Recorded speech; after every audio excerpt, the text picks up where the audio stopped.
12:31, the voices of the people. Franz, I believe we have Joshua Net Francis on the line. Go Yes, ahead. we're going to welcome Joshua Net. She was on last week sharing with us about some activities relevant to fundraising for Mr. Andre Simon. Andre Simon has now left Antigua and Barbuda. She's going to give us some updates as to what's been happening. Good afternoon, Joshua Net, and welcome to VOP. Good afternoon, and good afternoon to the listening public. And yes, last weekend was a very good weekend. We were dear friend, and we were talking about the government releasing the money. They came through, they did release the money, and Andre's out of Antigua. I think we all were happy when we saw the pictures and the videos over the weekend. Well, that is good that he has made the first step now to be in a place where he can start receiving the medical treatment necessary for his long journey to recovery. But there have been some events on the calendar to continue with the fundraising efforts necessary to help in this regard. There is a calendar of events, and I just want to say to Antiguan people, lots of us, we don't truly know Andre personally, but we all would have come out in some way, somehow, to support him. And people like me and you, we have to ensure that we keep telling people thank you, because it's a big deal. Over the weekend, there were 5 different fundraising activities that happened.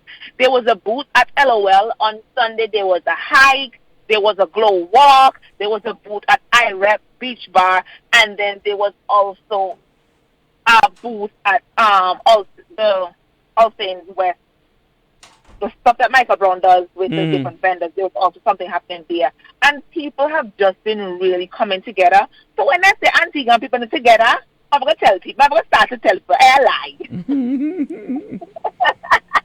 And on the list that's coming up this weekend, there's having a glow walk. That's the college putting on that. There is another hike happening that's starting at Mount Carmel. There's a gospel concert happening on the 14th. There's going to be a booth at Rise. And the different promoters who are having the different feds, they have all agreed to have a booth available at their event. So when you're going, just walk with an additional $10, an additional $20, and drop in your donation for Andre Simon. Because he did make the first trip to Texas. And for individuals who travel, you know that the bill, when it comes, we're just going to have to be holding our head because it's going to be crazy. But guess what? There is no penny that we can spare for a life. Mm-hmm. Indeed. And look, we just had to continue to move forward. Sunday night, I was down at Pensioners, where Serpent put on one of those big people party events down there. And normally it was $20 contribution. I gave a little extra there, considering what it is the cause was being met. And so I just encourage everybody to continue to, do what is necessary so that we can move forward in this regard. I trust that the insurance people will come through on his side so that they too can play their part and make sure that every effort is put in place to make sure that Andre gets the care that he needs. Correct. Every single penny that counts. And right now, 5 a.m. Hikers is actually doing something like that. They're having a challenge where they're encouraging individuals to donate. And we've been saying it, and we're going to continue saying it. If you don't have a lot, donate $10. $10 from one of us is not a lot. But $10 from 1,000 of us is $10,000. And we as individuals, we have to give.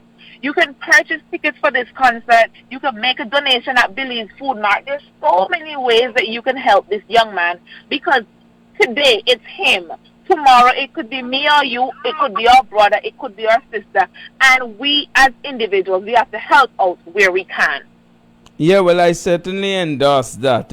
I was in a conversation recently here with somebody regarding the same issue, and the fact is that there needs to be reform, Joshua Net, because if this happened 2 or 3 times in Antigua, it would be difficult to sustain that. So there need to be some kind of insurance reform, something with medical benefit to make sure that all the citizens are protected.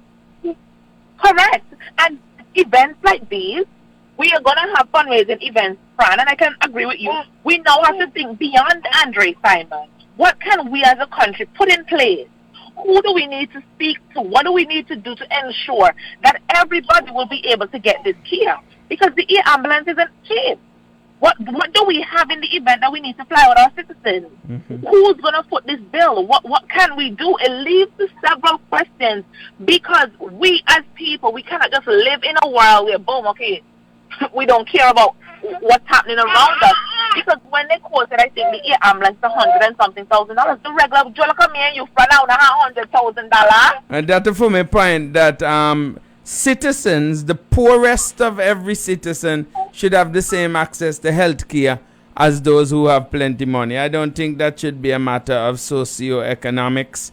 I think everybody should be equally covered for health care in Antigua and Barbuda, and we have to figure out how that is going to be. So the outcome of Andre Simon's difficult situation is to start a dialogue on how we can have equity in the healthcare system in Antigua and Barbuda. Correct. And it's something that we have to have, not just with medical benefits, but medical benefits and all the different insurance companies. Indeed. Because I learned that even with our car insurance, they only give us $250,000 for some policies that we have. Oh. And $250,000 don't even... You don't even cover the air ambulance. It's a lot of it from the past few weeks, Fran, and I will say to anybody, if you have insurance, go read your policy. Yeah. Because there's so much that we think that we're covered for, but we're not really